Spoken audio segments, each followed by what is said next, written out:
Good afternoon. My name is Lisa Stanley Smith, and I am English faculty at Forsyth Technical Community College. Welcome, everyone. So glad that you could join us today.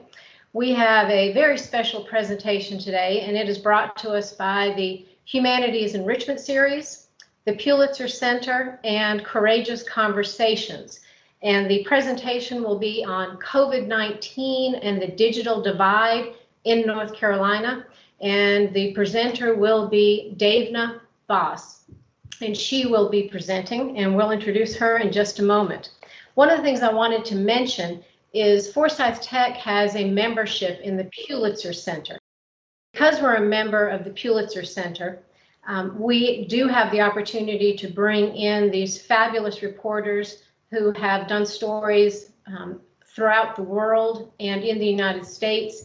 And so we have this opportunity to present it to you, to bring it to the students and faculty at Forsyth Tech. As students, if any of you are interested in international travel, we have an opportunity for you to do that travel, and it will be paid for. The Pulitzer Center will send one Forsyth Tech student anywhere in the world. You decide where you want to go, to do research and report on any issue that you feel like needs more attention. Due to COVID-19, the applications this year are allowing students to travel in the United States, which is a difference, but certainly one that we are thrilled to death that they gave us that opportunity. Applicants must be at least 18 years old and enrolled during at least one semester of the 2020-2021 academic year. For an application or for more information, please email Chris Weaver at cweaver@forsythtech.edu. And the Pulitzer Center will also be hosting a virtual information session on Monday, November 16th for students who are interested in applying. The link for the event will be posted to TechLink as soon as we so if you would mute your mics, we will have an opportunity to hear from Devna.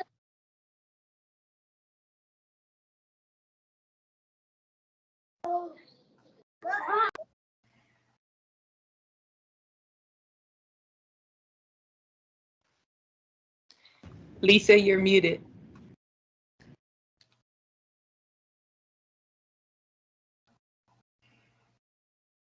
Better? Yes, ma'am. Okay, I'm going to start her introduction over. All right, so Devna is a reporter for the Charlotte Observer covering underrepresented communities on racism and social justice. She previously covered education in Newark, New Jersey, where she wrote about the disparities in the state's largest school district. Devna is a Mississippi native, a University of Mississippi graduate, and a 2020-2021 Report for America Corps member. So please join me in welcoming, and we are thrilled to death to have Devna with us today to do her presentation on COVID-19 and the digital divide in North Carolina. I will turn it over to you. Thank you. Thanks so much, Lisa, for that introduction. I'm really excited to be here and hope you all are excited to go on this 20-minute journey with me. Let's see if I can work how to share real quick. Give me 1 second. Great. So everyone can see my screen, right? Everyone can see it? I can see it. Awesome. Yes. Okay. Yes. Yes. Great. Awesome. All right. Well, I'll be presenting on the work that I did reporting on the state's digital divide back in August. Specifically, I wrote about how this affected school-age children, in grade school. So as Lisa said, I'm a reporter for the Charlotte Observer, and I'm a Report for America Corps member. I kind of wanted to introduce myself, but at least already took care of it. But I grew up in Mississippi, and I graduated from Ole Miss in 2019. I was on the newspaper staff in college, something I always like bringing up because it was so formative to my career. I worked there starting my freshman year as a lifestyles writer, news writer, and photographer, and then I became managing editor by the time I was a senior, and it was great. But I got my start in journalism working from my hometown paper. I'm from a very small town in Mississippi called Philadelphia. And I started working there when I was 16. After school, I would go to school my senior year until noon, and then after noon, I would go to my job at the paper. And funny turn of events, I was just applying for a front desk job, but the whole staff walked out one day, and they hired me as a photographer, writer, and page designer. So that's how I got my start, and turned out pretty okay. I joined RFA after college.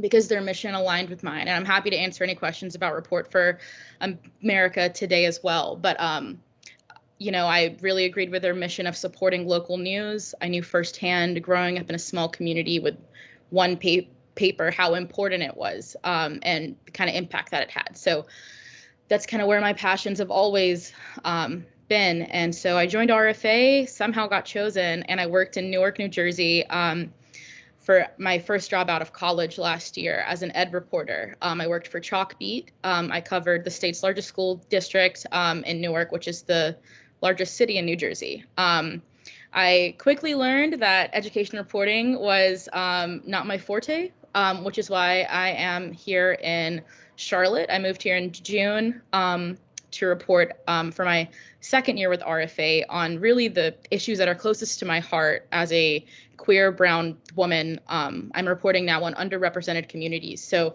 issues that specifically affect Black and brown people here, LGBTQ plus people here. And my beat's a little unique because others have, housing beats or development beats or police safety beats. My job kind of intersects with all of those other beats. So I'm finding it really rewarding, and I'm really happy to be back kind of home.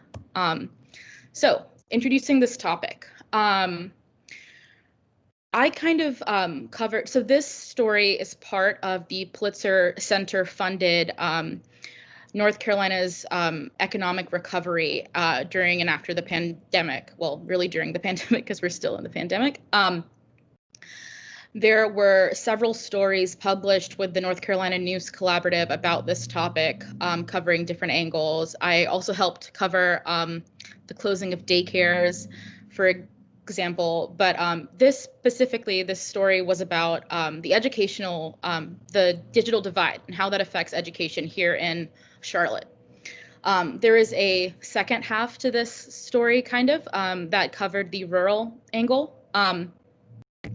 In small communities across the state, the story is less about infrastructure, and this story is more about infrastructure and less about, digital redlining and affordability. It's, in smaller communities, it's the fact that there are no providers in the area. And so for students to do work, they're forced to go to library parking lots, fast food parking lots, that kind of thing. So we had another story about that, but my story covered the urban aspect, which, in Charlotte, which is a booming city, very quickly becoming a hub of the Southeast. There are huge companies here. We definitely have the infrastructure and the providers, but in certain neighborhoods, there's huge gaps in internet access because people can't afford it. So that was what this story was about, and specifically how that affects education. So in my beat, I always, it focuses on people of color. But as a reporter, I find some of my most powerful work, my most effective work, and for any reporter, it's important to always pay attention to who was most affected, and that is always people of color, people who are marginalized. So that's where the stories are, and those are the voices that need to be uplifted. And so to me, yeah, this was an education story. But just as every other story, this was a race story most importantly. So the real crux of this was that students of color already educationally face a disadvantage. And that is widely known and understood. And during the pandemic, when they need internet more than ever, this is gonna, create a really stacked situation for them. All right. So anyway, my background as an ed reporter, I wanted to have a little example. I had reported on in Newark, it's a majority Black and brown community. So those were the demographics I was already reporting on, and I had written about, in the beginning of the pandemic, the effect that students having laptops and free internet would have. But as a newcomer to the area, it was, pretty tough for me to get started reporting on this story, and I thought that was really important to talk about just as a reporter. I know you all understand how the pandemic has made everything just a little harder. But I wanted to talk about, as a newcomer to the community, I'm not able to get out on the ground. I've had to rely solely on internet. So throughout this story, that was kind of a common theme, is I found myself struck by the same barriers that I was reporting on. But we'll get into that a little bit more. So I was approached by our executive editor, Sherry Chisenhall, to report on this story. She thought it was something I might be interested in with my background and my beat at the paper, and I agreed. And then I got connected with Mandy Locke, who is a former editor at the News and Observer, who became my editor through the North Carolina News Collaborative for this story. So we chatted a little bit. I wanted to tackle it.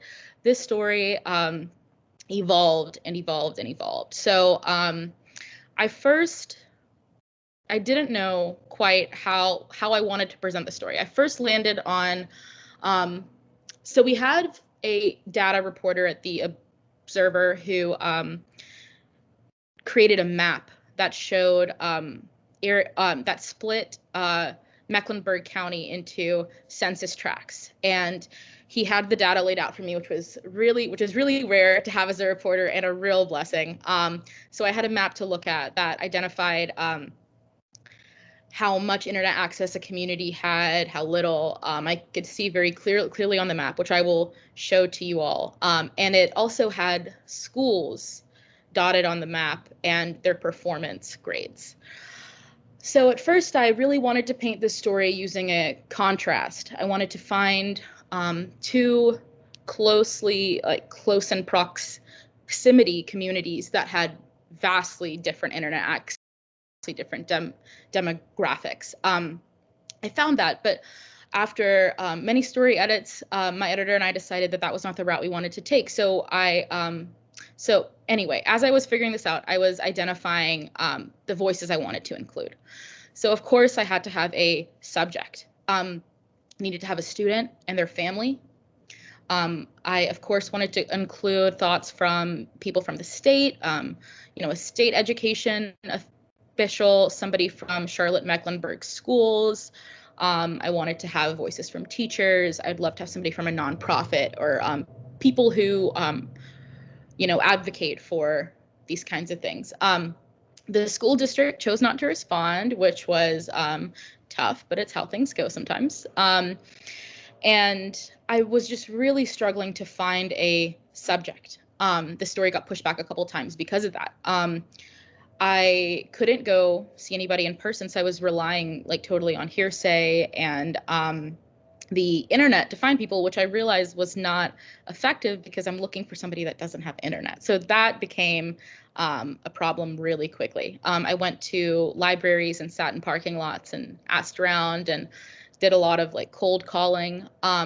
So I had identified this neighborhood that was majority Black, that had poor internet access, and it's called Greer Heights. And so I started going, I had gotten in touch with Pat Millen, who works at, he leads E2D. They're trying to, it's this group that's trying to bridge the digital divide here by providing laptops to students in need. And Pat brought up that he knew the community director. So I called Miss T a couple times. She wasn't responsive. So I started just showing up, which was not great at first. But as I started to build trust, Miss T finally kind of warmed up to me, and she said, okay, most of my students here, because she had students going to this community center every day who needed internet access and needed to be in more of a classroom type setting. Maybe they had trouble focusing at home. So she had about 20 to 30, I would say, students that would come every day just to do work and this was before school started. So they were just hanging out, but they were planning to come during the school year. So Miss T said, all right, I have this student. His name is Tyrese. And as far as I know, he still doesn't have any internet. So I just wanted to also bring up that other people have different methods, but for me, what works best is I have a folder usually on my computer with all of my recordings of interviews, and then I transcribe my interviews and I keep them all in a master doc. And then when I start to write, I look at them side by side, and that's how I write best.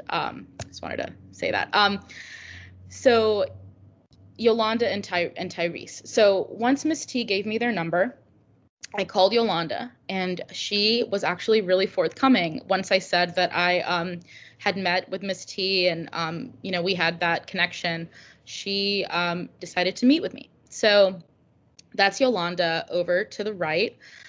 That was the front page with the story. But I met with Yolanda, and she is a single mom. She lived in a pretty downtrodden apartment complex. She was recovering from cancer, and she had a house just full of kids. Some of them were her kids, some of them were her grandkids. She had lost one of her sons, so she was also taking care of his kids. So Yolanda was having a tough time, especially during the pandemic.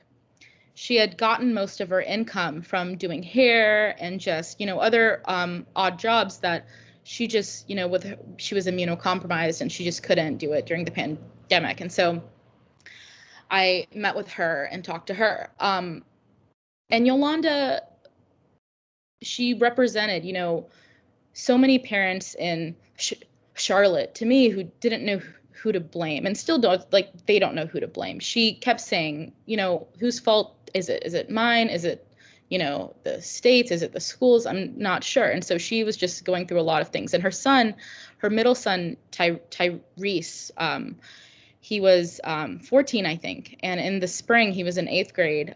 He had started falling behind on his work. He had been sent home with a letter. Yolanda was so overwhelmed, I think, that it was hard for her to keep tabs of the situation. We only found out through talking to him privately that, not privately, but separately, that he had lost hotspots that had been given to him by the school. Another interesting thing that came up is Yolanda hadn't had internet in 2 years. So she used to have it. She fell behind on her bill and was never able to pay it off. And because of that, she couldn't get internet until she had paid off her bill. So, and it wasn't just that for Tyrese that was so hard. It's, he kept losing his hotspots. He had a hard time paying attention. It was with a house full of kids. There was no teacher around. Yolanda was recovering from cancer. She would sometimes stay in bed a little late. He had a really hard time staying on top of things. And it wasn't until, luckily, the community center had a really good relationship with his school. And so so once he started falling behind and they couldn't get in touch with Yolanda, I think they had reached out a couple times. They said, will you guys please try to, help out this young man? And so they started picking him up and taking him to the center. So through my reporting, after talking to I talked to somebody on the state board of ed, I talked to some teachers, I talked to parents. I discovered, so we knew that 45,000 households in Charlotte didn't have internet. And we knew this going in, but majority Black neighborhoods were the ones that were the most affected. And here, this is a screenshot of the map that Gavin compiled that I was using. So you can see here where all the blue dots are mostly, that is the crescent. So that's called the crescent here. That's a new phrase I learned when I moved here. That is the area above Uptown. So that's, a lot of low income neighborhoods, a lot of neighborhoods of color are there. Beatty's Ford, a majority Black community that I report on, is right over here. And then this is the wedge. It looks like a slice of pie, this triangle in South Charlotte with all the yellow dots. That is the wedge. So that is a majority white, high income part of town. So as you can see, these darker shaded areas have lower internet access, and that you don't see a lot of that down here in the wedge. So that became very apparent very quickly. And when I can figure out how to hop off this, I will show you guys where Yolanda lives and where the other parent lives that I was originally going to talk to with the contrast. It's like next to each other. The internet access varies incredibly. So I also discovered that people can kind of get blackball, which I didn't know.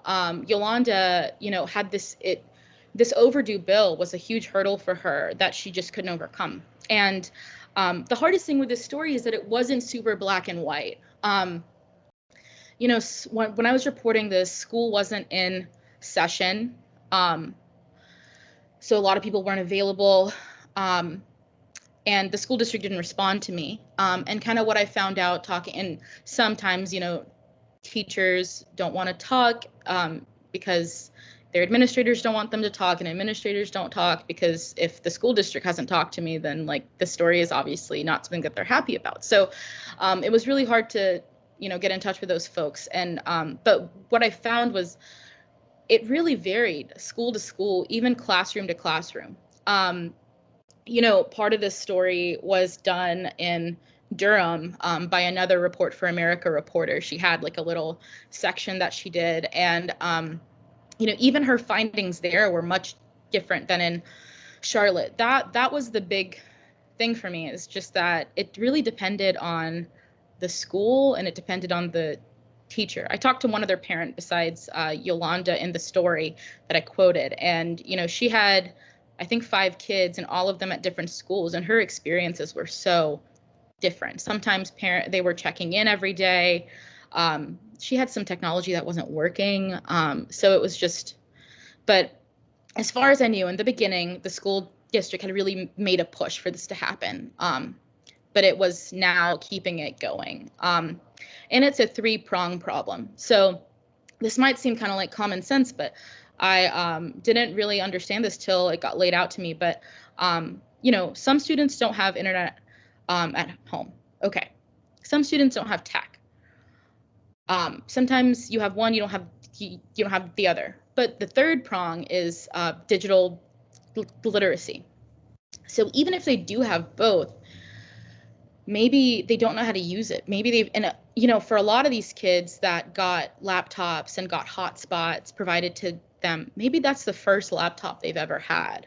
How do we know that they know how to use it? Yolanda said to me, even if he had a problem, even if he had a laptop, I wouldn't know how to help him if he had a problem. So we published the story, and the response was incredible, mostly due to the fact that this was a story done by the North Carolina News Collaborative, funded by the Pulitzer Center. It would have never had this kind of reach. So it got published in newspapers throughout the state at the end of August. And I mean, I never have this kind of response. My inbox, this is a full inbox for me. The next day, we got tons of people wanting to help. And Yolanda's internet is now paid for a year. We had people trying to, buy Tyrese and their family laptops. And it was just a really great response. And I did a follow-up story a couple of days later that Open Broadband, this private internet provider based here, they started working with the Crossroads Corporation. I think this had been in the works before my story came out, but I'm sure it helped kind of spur this announcement. They started working with a nonprofit that focuses in Greer Heights to bring free internet to 2 apartment complexes in the community. And so it's estimated that it's going to help 1,200 students, and it should be up and running by the end of the year and installed. And they also upgraded the community center's Wi-Fi. So, we certainly, this is not the kind of story where you're going to solve a statewide problem. This is a national problem, and education is so intertwined with everything else. Education is one of those things that's tied to race, it's tied to poverty, it's tied to crime, quite literally everything else, economy. And so this was not the story that we're going to, solve this problem statewide, but it was really great to at least get this kind of response to help Yolanda and this community. But yeah, that is the extent of my presentation, and I'm happy to answer any questions. And I can be reached. This is my email anytime, and that's my Twitter handle. Devna, thank you very much. Anyone that would like to post a question, you have the opportunity now to ask her anything that you would like to ask. Certainly, she brought up a lot of good questions and a lot of good issues, and that 3-prong issue is certainly something that we have dealt with at the college, that sometimes we have students that have the technology, have the computers, but don't necessarily know how to access some of our platforms. So we will open it up, and anyone that would like to ask a question. I have a question. Let's go ahead. Okay. Hi. My name is Nyree Thompson, and I just wanted to ask you, so what made you want to look into mainly African American communities as far as not having the technology and things like that? Like what put your focus towards the African American communities? Sure. Yeah. Thanks for your question. Charlotte, has a growing Latinx population, but Charlotte has a really large African American community. And I looked into this story nationally. And nationally, the trend was that this is a problem that mostly affects Black communities. So that's why I don't know necessarily that I sought out a Black subject, but I definitely wanted to talk to a person of color. But it seems that Black neighborhoods are the most affected. That's what we found. So that's why I kind of went in that direction.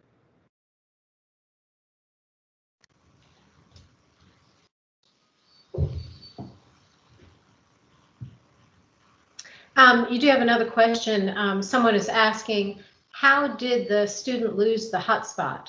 I think that was something that everyone was kind of curious about. Yeah, I mean, he's a 14-year-old boy. I think that he, with a bunch of siblings, and he said he was using it to like play games and stuff too, and communicate with his friends. I think he probably, with these hotspots, right, they're handheld. So I think he probably took it everywhere. And it's easy for someone that young to get distracted and leave it. But he kept doing it. Yeah, I think he just he forgot about it and probably took it everywhere. So, and I also wanted to mention they also run out of data. So that was that was another problem ran into, is that the schools maybe distributed these hotspots in the beginning, and then they would run out of data, and students would have to get another one. And so it varied again school to school. So I think his mother was under the impression they ran out of data, but then he told us he lost them. So it could have been any combination of the two, but All right, another question. How about the Hispanic population? What kind of information, or were you able to gather stats from that area? So East Charlotte has a pretty big Hispanic population, as far as I understand. Looking at the map, that is part of the crescent. So I mean, that is part of that area that does not have great internet access either. I don't know that I have specific data about the Hispanic population and their access to internet for this story, but I'm sure this is happening in Charlotte, in that community, on a smaller scale, but I'm sure it's a problem there too. Okay, Chris Pierce posted a question. He's certainly acknowledging the fact that we provide students with the equipment, but that doesn't necessarily mean they have the aptitude to use it. And so his question is, have you heard of any local community resources such as recreation centers, community centers that provide skill support and those additional services needed to assist this population? Yeah, I mean, the schools said that they would troubleshoot too. I think there's some troubleshooting going on, depending on the school. The community center that I went to in Greer Heights, places like that exist all over the city, and people were going there not only to be in a community, like in a classroom type setting, but I actually went back on the first day of school and saw Tyrese there, and he was getting help from Miss T. Like he was having trouble with his computer, and she was helping them. So I think that's one of the benefits to having something like that in the community, because she was also helping them out. And then Pat Millen's group, E2D, which is they've helped thousands in Charlotte. They also do some digital literacy work, as far as I believe. And there might be a program with Queen's University in Charlotte too. So yes, there are resources throughout the community that exist. Excellent, thank you. And so Amy Quisenberry mentions that Stokes County is one of the counties that we also serve. We serve Forsyth County and Stokes County. And Stokes County apparently lacks reliable internet. So you had said earlier that this was certainly a national problem. And so have you heard of any projects or initiatives that will help supply reliable service to areas across North Carolina and certainly nationally, but since we're looking at North Carolina, to help supply reliable internet service? Yeah, I mean, I'm sure those programs exist. I don't know of any statewide program, but that's not because they are not a thing. I imagine that there are probably several statewide programs that are working toward this. But the hardest thing I think with this topic is that I'm not able to. I at least wasn't able to identify a concerted effort.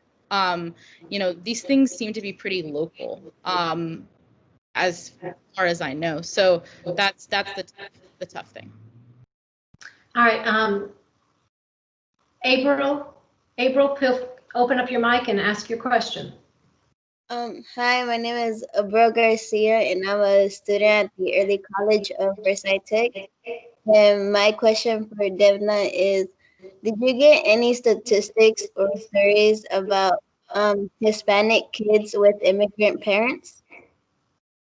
With immigrant parents, not specifically, this story didn't focus really heavily on that, but I can't imagine digital literacy would be not just digital literacy, but if they're Spanish speaking, that, and solely Spanish speaking, I can imagine that adding an extra layer of challenges.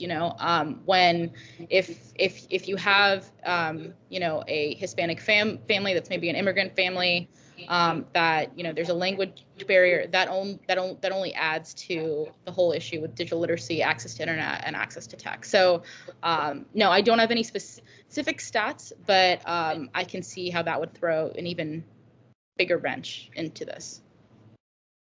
All right, we have another question. The Georgette Chin actually finished college in Charlotte. Did you find out what the colleges in Charlotte were doing, perhaps, on this particular issue, and how are they involved in the digital divide solution? And I know Queen's University has a Charlotte Going Digital program. I don't know what kind of work they specifically do. I don't know that they're like providing laptops to students in need or anything like that. But I know that there is some work around this topic here from Queens. I would say, like for college age students, I think that most college age students probably have laptops. So I don't, and I didn't look into this on a university level, but if I had to guess, you know, when it comes to UNCC and other colleges like that, I would assume that a lot of students probably do have laptops in the area, and I don't know that any colleges are doing work getting laptops to like school-aged children. But, you know, I did get told by a source while reporting the story, and this didn't make it in the piece, but, you know, Charlotte is such a booming city. We have so much tech here. So it seems crazy that, you know, there are swaths of the population that don't have access to it. So Pat actually said he's like he had done some research into this, and he said if all of the banking hubs here, you know, they replace their computers every couple of years. He's like, if all the banking hubs here donated their laptops, this divide would not exist, at least tech-wise. So yeah. Apparently, there are some organizations here in town, the www.winstonnet.org, that apparently is involved in closing that digital divide. So we do have some options here. Right. Another question, how much time did it take you to do all this research and pull this story together? Oh my gosh. I was assigned this story probably mid to late June. And I started having conversations with my editor, Mandy, like in late June probably. And I decided that I would dedicate July to this piece. But as most things go, you know, I am a reporter because I thrive under short deadlines. I am not kind of I love writing long form pieces, but I don't do well with like a long shot kind of deadline. So I had a month to work on this, about 4 to 6 weeks. And yeah, I did these but I had, like I said, I really had a tough time getting in touch with Yolanda. Finding her it was tough. And so that honestly took the most time. Finding her took the most time. But I started working on this project at the end of June and turned in a draft by like the first week of August. And then it went through edits for two weeks. So I almost was going to pull up my Google Drive that has all of the different versions of drafts in there. It's just something else. Okay, and so another question for you from Alexis Gignard. The question is Tyrese doing better in school now? Have you had to follow up, or have you been able to check back in with Tyrese or Yolanda?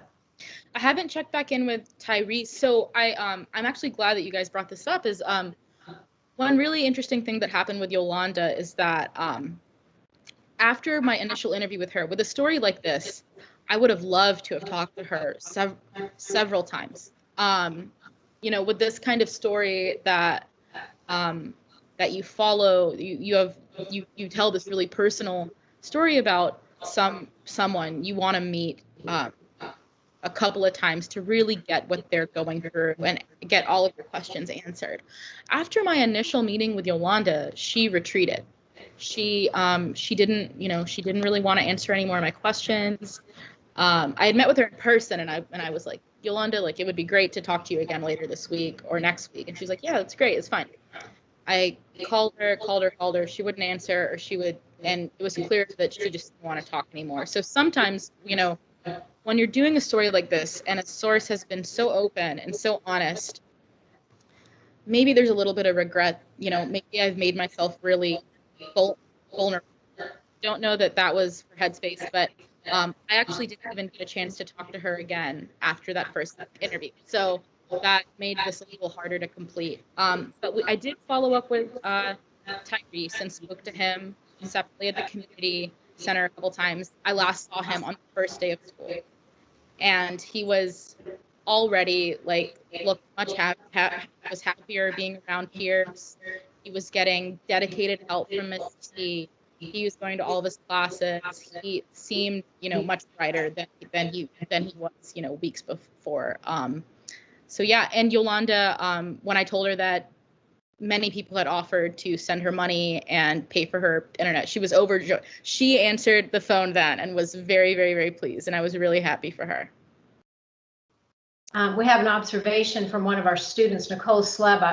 I'm in Davie County, and all children were supplied laptops for the year, regardless of need or demographic. They received laptops. It was a nice level decision. Clearly, internet is still a concern, but they did receive them. So again, Davie County, which is very close to us, has very similar issues to what you've been reporting on. Christopher Weaver, is there a gap between the people who need these resources and organizations that are trying to provide them? You mentioned a partnership between the community and center and the school. So first question is, do you see a gap between who needs them and who's getting them? And then secondly, did you learn about any other attempts to make people aware of the resources? So, are people getting what they need, and how is that information getting out to them? Yeah, I mean, it's really hard to say that people are getting what they need, right? Because it depends on where you are in Charlotte. I think for the most part, when this effort, first happened, when the pandemic first started, I think back in the spring, I think there was a concerted effort district-wide to get laptops out to all students, get hotspots to the students who need them. But that is done. I mean, that is up to the teacher to ask their students, do you have internet at home? Do you need this? Depends on the student's age. Some of them aren't tuned into these kinds of things. And Yolanda, for example, was apparently kind of hard to get a hold of. And so that might have played into this whole gap. So I think it's fair that most students, if they ask for a laptop, they're going to get one. I don't think there's a shortage at CMS or anything like that. But with everyone being at home, it's hard to know. It's hard to say that all students have what they need. And CMS has tried to make parents aware that this is available to them, but whether they're reaching out continuously to make sure that data hasn't run out, that the laptops are in working condition, that that remains, I think that has rested solely on teachers, classroom to classroom. So it's interesting what you're saying, Devna, that at a time when we need to be able to reach out to everyone, it's exactly the time it's incredibly more difficult to reach out to everyone.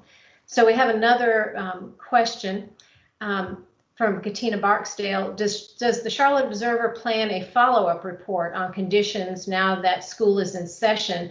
And curious about the community center that Tyrese attended. How is it funded? So are you doing a follow-up?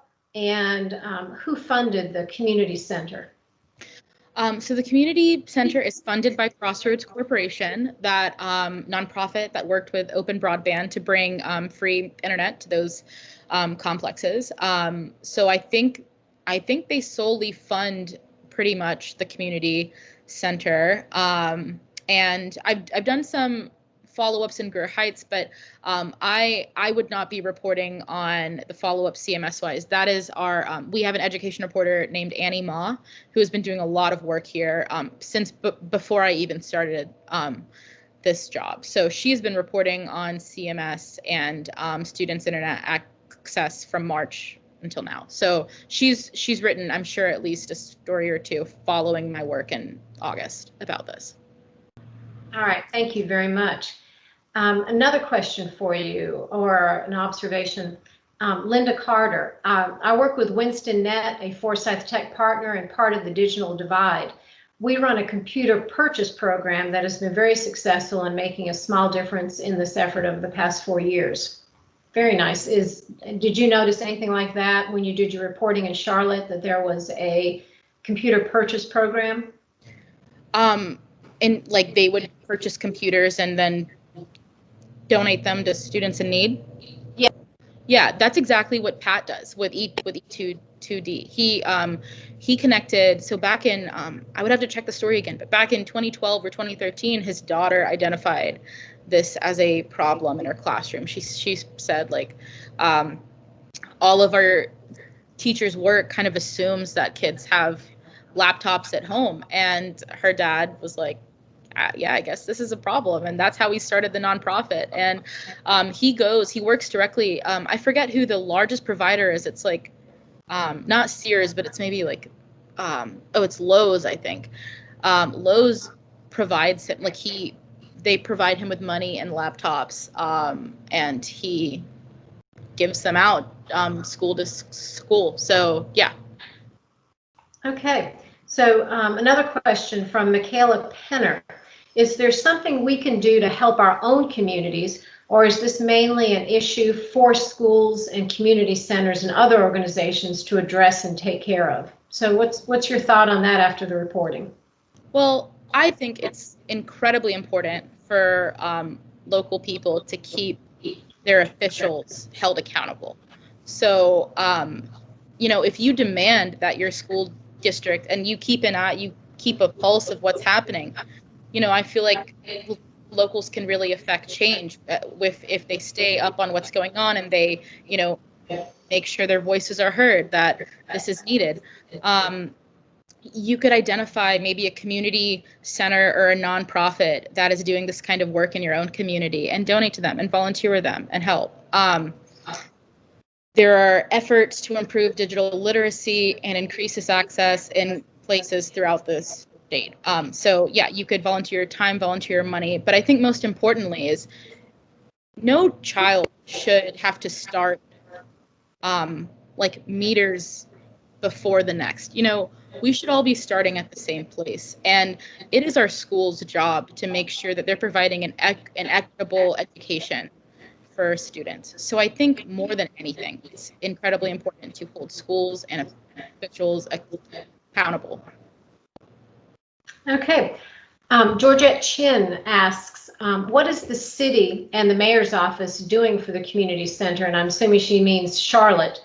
Are they just leaving it to the school system? And did that surprise you that it was privately funded and that perhaps the city and the mayor, were they doing anything to assist?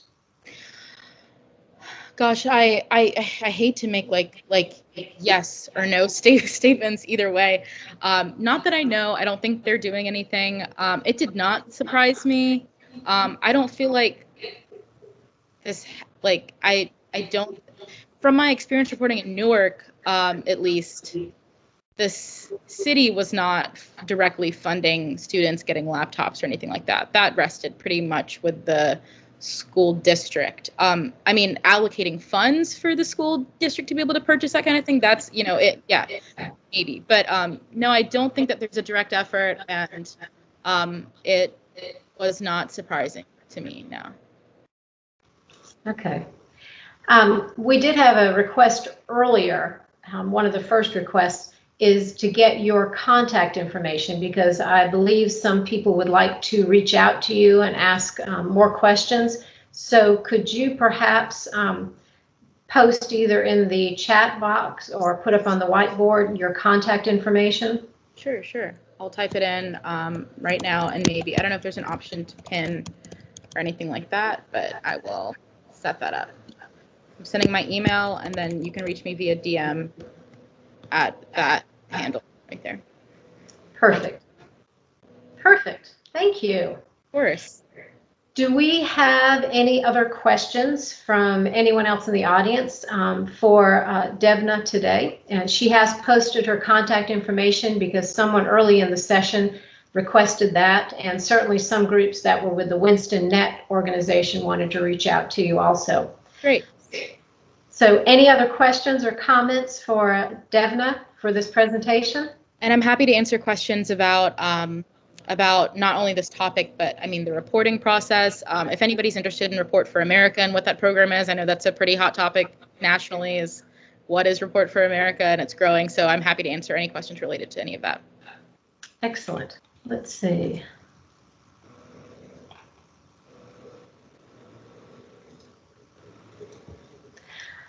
All right, I think that wraps. Devna, such a pleasure to have you with us at Forsyth Technical Community College today. We really do appreciate your time and your reporting and your effort and your willingness to certainly continue to reach out to our students and our faculty. So thank you very much. We appreciate your time, and thank you for everyone who attended.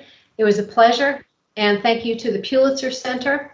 And again, if any students are interested in doing research about an issue anywhere in the world or in the United States, please contact Chris Weaver at cweaver@forsythtech.edu.